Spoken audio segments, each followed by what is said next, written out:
Well, we felt that there's a lot of action in the Watchmen graphic novel, and we really went with the route of an action brawler to really kind of emphasize that action. But the action's secondary to the storyline and the telling of our stories in the episodes. We really tried to blend the graphic novel and the film into the game to be, both show off a lot of the high-end film quality aspects, but also bring in a lot of the really rich storytelling elements of the graphic novel and stay true to the resources that we had available. Well, our decision to stick with the 2D animated cutscenes was to really emphasize our relationship to the graphic novel and really stay true to the storytelling methods and elements that were presented to us in the graphic novel. So I think it was a no-brainer to really go for that stylized Dave Gibbons look.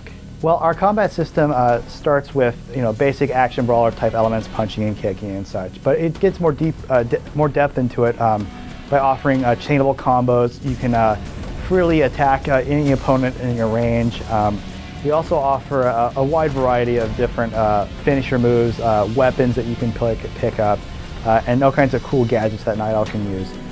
In addition to that, our combat is a little bit deeper than a typical action brawler in the sense that it's more tactile feeling. You're going to want to really focus on playing the game and not just button mashing your way through it. And it really is a pick up and play. You really need to learn and feel your way through the game. The differences between Night Owl and Rorschach as playable characters is that Rorschach's personality is a little bit more feral. He's more uncompromising, and that comes across in the way he fights. He's a lot more unkept and more of a street fighter, untrained, and just very, very aggressive in the way he fights. And that comes across very well in his fighting style. Whereas Night Owl, he's a little more trained, a lot more restrictive in the way he fights, and he's a lot less aggressive than Rorschach is. And I think that's very keen to his character in the graphic novel. Well, Watchmen: The End is Nigh Part 1 will release about the week of the theatrical release.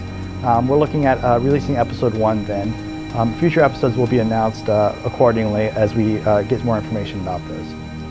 We'll be releasing on PlayStation Network, Xbox Live, and PC as well.